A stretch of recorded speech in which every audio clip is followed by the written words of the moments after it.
Hello everyone.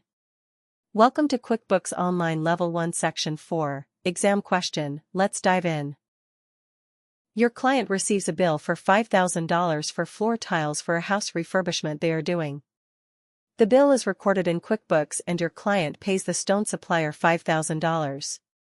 They don't record that they have paid the bill. When the $5,000 appears in the bank feed, QuickBooks recognizes it as a linked match. What happens when you accept the suggested match for this transaction? Select an option, and then select Submit.